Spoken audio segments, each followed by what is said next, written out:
እፎይ አታስተምርልን ብቻህን ሂድና እዛው ተማመር ቁጭ በልና አንድ ላይ ከነሱ ጋር ቁጭ ብለ በጠረጴዛ ዙሪያ ስትሂድና እፎይ በእናው እንዴት ነህ? ማን ነሽ? ማን ሆይ? እሺ ሰላምታሽ ማን? ኦኬ ጥሩ ሙስሊም ነሽ? አይ አልሐምዱሊላህ ሙስሊም ነኝ። በመጀመሪያ ዲነን እስላምን ያገኘሁት ማለት ነው በአንድ ነገር ነው። እሱም በእግዚአብሔር ቃል በሚባለው በመጽሐፍ ቅዱስ ነው። አንደኛ ኢየሱስ ክርስቶስን መጀመሪያ ኦርቶዶክስ ነበርኩኝ። መጀመሪያ ኦርቶዶክስ ሆኜ አብ ወልድ መንፈስ ቅዱስ ሶስት አምላክ እንዴት አንድ አድርጎ ማምለክ እንደሚከብድ ላሳያቸው። አብ እግዚአብሔር ነው ብለው ከሰየሙት፣ ወልድ ልጅ ነው ከተባለ፣ መንፈስ ቅዱስ አብሳሪ ነው ከተባለ፣ አንድ አድራጊ ነው ከተባለ ኦኬ የቱን ነው መቀበል ያለብኝ? አንድ አምላክ ነው ያለው ብለውኛል። አንድ አምላክ ነው ያለው ብለው ካስተማሩኝ አንድ አምላክ ነው ያለው ብዬ አምናለሁ። ግን ደግሞ ኢየሱስም አምላክ ነው ብለን ከተቀበልን ስሙን መድኃኔዓለም ብለን ይዘነው ስሙን መድኃኔዓለም ብለው በብዛት መድኃኔዓለም ተብሎ ነው በኦርቶዶክስ ምን የሚጠራው። እሱም ጌታ ከተባለ ማለት ነው ወልድ መድኃኔዓለም ነው ከተባለ አብ እግዚአብሔር ነው ከተባለ ሁለት አምላክ አላመለኩም። በትክክል ሁለት አምላክ ነው ማመልከው ማለት ነው። ለዚህ ደግሞ ሁለት አምላክ ነው ማመልከው። ለምንድን ነው ታዲያ ሁለት ማመልከው? አንድ አምላክን አላመልክም ወይ? ጴንጤ ሆኜ ብዬ ጴንጤ ሆንኩኝ። እሺ በዚህ ዛነቴ ጴንጤ ሆኜ ኢየሱስ ጌታ ነው ይላል። እሺ ኢየሱስ አምላክ ነው፣ ሰማይና ምድርንም የዘረጋው እርሱ ነው ኢየሱስ ነው ይላሉ። እሺ ከዛን ደግሞ ዮሐንስ ወንጌል ደግሞ ዮሐንስ መጥምቁ ዮሐንስ ኢየሱስን ሲያጠምቀው ማለት ነው ከሰማይ አብ እግዚአብሔር እንደዚህ ብሎ ተናግሯል። እርሱ የሞደው ልጅ እርሱን ስሙት ብሏል። እሺ ከዛን ኢየሱስም መጽሐፍ ቅዱስ ላይ እኔ ሰው ነኝ ብሎ ተናግሯል። ዮሐንስ ወንጌል ላይ ገብታችሁ ማንበብ ትችላላችሁ ከፈለጋችሁ። ቦታውንም ነግራችኋለሁ ከፈለጋችሁ። እኔ ሰው ነኝ ብሎ ተናግሯል።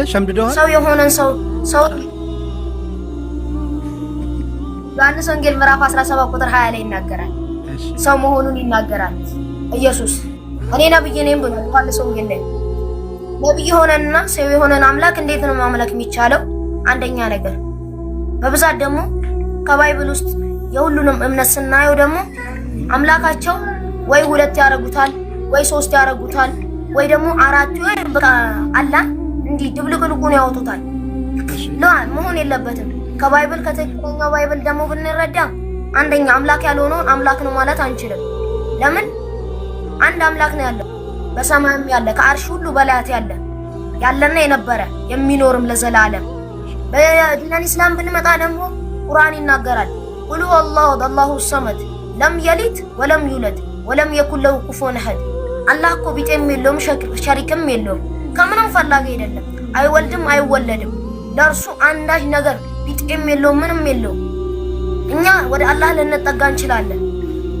አላህ ግን ወደኛ ሊጠጋ ፈጽሞ አይገባውም፣ አይፈልግምም። ለምን? ኤልሻዳይ ጌታ ነው፣ አዶናይ ጌታ ነው፣ ትልቅ ጌታ ነው። እና አላህ ሱብሓነሁ ወተዓላ ካልወለደ ካልተወለደ ስንት ነው ታዲያ?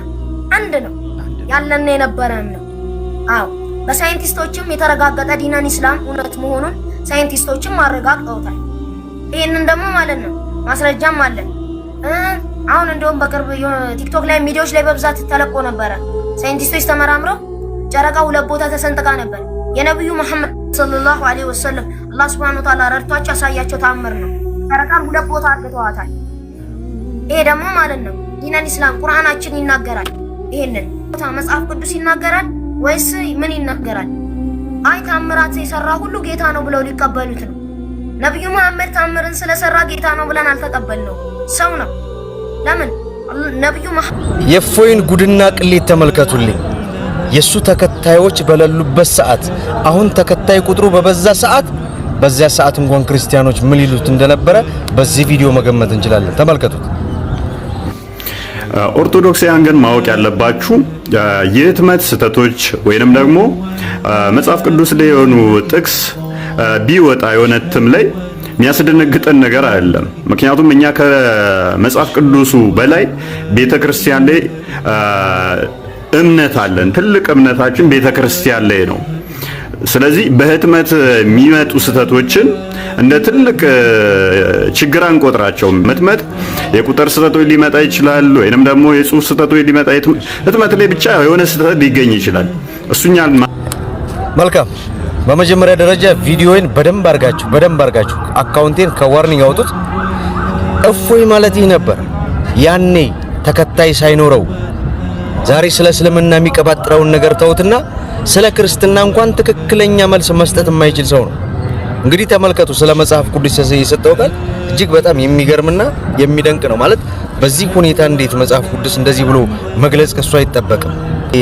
የእፎይን መጨረሻ እንግዲህ ተመልከቱት።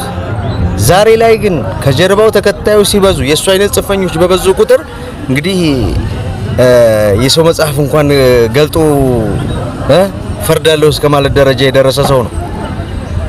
ስለፎይ መስራት ፈልጌ አይደለም፣ ግን ሁኔታውን እነዚህ ቪዲዮዎች እንግዲህ ሜሽን የተደረጉልኝ ቪዲዮዎች ናቸው። በነገራችን ላይ በጣም ቅሌቶቹን ሜሽን በጣም እያደረጉልኝ ነው። ሌሎችም አሉ ሳያስባቸው የተነሱ ቪዲዮዎች ምናምን ይተላከልኝ ማለት ነው። ግን ምንም ማለት አይደለም። ዞሮ ዞሮ ክርስቲያኖች ያው ታውቃላችሁ መቼም ሙስሊም ክርስቲያኑ ተከባብሮ የሚኖርበት አገር ነው ኢትዮጵያ። ነገር ግን ይህ ሰውዬ ከመጣ በኋላ እስልምናና ክርስቲያንና ላይ የሚበጠብጠው መርዝ በጣም አደገኛ ሁኔታ እየገባ ነው። ዞሮ ዞሮ እንግዲህ የእፎይ መጨረሻ ይሄ ነው። ሁላችሁም በቻላችሁት መጠን ለሁሉም ኢትዮጵያዊ እንዲደርስና ሼር፣ ኮፒ ሊንክ፣ ሪፖስት እያደረጋችሁ ጉዱን አውጡልኝ። የእናንተ አልበቃ ብሎ ደግሞ አንድ ጋጦጥ ቦዘኔ ባለጌ የስድ እናት አባቶችን እንደዛም ያዋረደ ገዳማውያቶችን ሰማዕታቶችን ያዋረደ ድንግል ማርያምን በአደባባይ የተሳለቀባትን ሰው አምጥተህ ቁጭ አደረገው። ማን አባ ስለሆንክ ነው እያልኩ ጥያቄ ነው፣ ትመልሰልኛለህ። አልሰማህም። ማንም ምንም አታመጡ። አበዛችሁት እንዴ! ከሳምንት ነው ከአንድ ወር በፊት በዘፈን ብጥብጥ ልታመጡብን ቴዲ ዘፈን አወጣ እንትን ባንዲራ ወይና ምናምን ስትሉ ነበር። እፎይ አታስተምርልን። ብቻህን ሂድና እዛው ተማማር። ቁጭ በልና አንድ ላይ ከነሱ ጋር ቁጭ ብላ በጠረጴዛ ዙሪያ ሂድና ተማማር። ሂድና ተማማር። እኛን ግን አታበጣብጣል። ሰላም ነን። በቃ ለመማር ከፈለግን እንሄዳለን። አቅራቢያችን ባሉ ቤተክርስቲያኖች እንሄዳለን። እዛ ሄደን እንማራለን። እዛ መድረክ ላይ እድል ይሰጥክና እስቲ እድል መጀመሪያ እፎይ እድል ይሰጥክ። ቤተክርስቲያን ውስጥ አባቶች እስቲ እድል ይስጡ፣ መድረክ ይሰጥክና ናና የራስን ህዝብ መጀመሪያ አስተምር። በጣም ዕውቀት አናቴ ላይ ወጥቷል፣ ፈሰሰብኝ። ዕውቀቱ ቀልጦ እየፈሰሰ ነው እያልክ ነው። ዋይ እያልክ ነው። ስላሴ ቅበሩኝ እያልክ ነው። በሰላም ነው። አንተን ነው መናገር የምችለው ነው። አንተ ስለምትናገር ነው እዛ ጋር ያለው ሰው መጥቶ አጸፋ የሚመልሰው። እኛ ደግሞ የእምነቱ ተከታዮች ደግሞ አንፈልግም እንደዚህ አይነት ነገር። አምላካችን በአደባባይ ሲሰደብ መስማት አንፈልግም። ድንግል ማርያም ሲሰደብ አንፈልግም። ስለዚህ እኛ ማንፈልገው ነገር እነሱም አይፈልጉ። ስለዚህ ስነ ስርዓት አድርግ። በጣም አውቃለሁ አትበል። የመነኑትም እናውቃለን አላሉ። ስንት በመንፈስ ቅዱስ ከመንፈስ ቅዱስ ጋር የሚገናኙ የሚያወሩት ከእግዚአብሔር ጋር የሚያወሩት ተደፍተው የድንጋይ ቆብ አድርገው ተደፍተው በየገደል በየዱሩ የሚጸልዩ ሳይበሉ ሳይጠጡ ተደፍተው ከአውሬ ጋር ተጋፍተው የሚጸልዩት አባቶቻችንም እንዳንተ ወጥተዋል አሉ። ምንድነው እንደዚህ የሚያረግክ እንዴ? ስነ ስርዓት ያዝ እንጂ እንዴ! ማበጣበጥ ነው ያስከው። ምንድነው የፈለከው? ተከብረ ተቀመጥ። ጌታን አዋርዳለሁ፣ እግዚአብሔርን አዋርዳለሁ፣ ይቅርብ ከኔ ጋር። ሰው የሰጠ ቦታ አለ፣ እዛ ቦታ ላይ ተቀመጥ። ማንም አያውቅም፣ እኔ አውቃለሁ። ጥግረስ እረፍ። እኔ እኮ እንደሱ ብሆን አሁን አዋርጄው ጨርሻለሁ። እግዚአብሔርን ስለሱ አውርቼ ገባ። እኔ ግን እንዳንተ ባለጌ አይደለም። ሰው አክብሯል፣ ያከበረ ቦታ ላይ ተቀመጥ። ካለበለዚያ ግን አስቴርዬ ትሙት አወራና ስላንተ ከሰው ይነቃል። ተመልከት፣ እውነታው ተጋለጠ፣ ሐቁ በአደባባይ ወጣ። ይህንን ቪዲዮ አይተን እንመለስ። ባለው የሃይማኖታችን ውዥንብር ነው እፎይ የሚባል እንትን አለ። አሁን ምን ሰማው ክርክሩ ያስኬዳሉ። ምእመናን በዘመናችን ወሬና ስድብ ይወዳሉ። ጀግና ማለት እውነተኛ ማለት የተሳደበ ወሬኛና አሉባልታ የሚነዛ ይሄ ትክክል አይደለም። እንደ መጽሐፍ ቅዱስ አነጋገር ባንተ ምክንያት እግዚአብሔር እንዳይነቀፍ እግዚአብሔር እንዳይሰደብ ተጠንቀቅ። እግዚአብሔርን የሚያሰድብ ኃጢአት የሚያሰራ ክርክር የለም። መጽሐፍ የሚለው እግዚአብሔር በፍጥረቱ ተገለጠ ነው የሚለው አይደለም። ስለዚህ ማንም መጀመሪያ ምን ብዬ ነበረ? እፎይ ቤተ ክርስቲያንን አይወክልም፣ ክርስቲያኖችን በፍጹም አይወክልም እያልኩ ነበር። ሙስሊሞች ዛሬ ጁምዓ ነው። በተቻላችሁ አቅም ይህንን ቪዲዮ ሼር፣ ሪፖስት፣ ኮምፕሊት እያደረጋችሁ ኮመንት ላይ ሰላዋት እያደረጋችሁ ለሁሉም እንዲደርስ አድርጉት። እንግዲህ እፎይ ለዘመናት ሃይማኖትን ከሃይማኖት እያጋጨ እስላምና ክርስቲያኑ ላይ ጥራቻ ሲዘራ እንደነበረ ለበርካታ ጊዜያት ቪዲዮ እየሰራው ነበር። በነገራችን ላይ ይህ ሰውዬ በፍጹም ቤተ ክርስቲያንን ሊወክል እንደማይችል በተደጋጋሚ ሲናገር ነበረ። ይሄው የመጨረሻ ማስጠንቀቂያ ወጣበት። አሁንም ቢሆን እፎይ እስልምናን ለማጠልሸት እስልምናና ክርስቲያንን ለማጣላት የተፈጠረ እንጂ በፍጹም አስተማሪና የእምነት መምህር ሊሆን አይችልም። እኔ የታዘብኩት ነገር ቢኖር ይህንን ስለተናገሩ ብቻ እኛ አባታችን ኮመንት ላይ ብትገቡ ክርስቲያኖች የጻፉትን የስድብ መዓት ስመለከት እጅግ በጣም አዝኛለሁኝ። ለካ እኛ ጽንፈኛናን አክራሪን ነው የምንደግፈው። እጅግ በጣም የሚያሳዝንና እውነትም ወዴት እየሄድን ነው የሚያስብል ቦታ ነው። ለማንኛውም የአባታችን ምክር መስማት ለእናንተ ይጠቅማል እንጂ አይጎዳችሁም። ሼር፣ ላይክ፣ ሪፖስት እያደረጋችሁ ለሁሉም አድርሱ።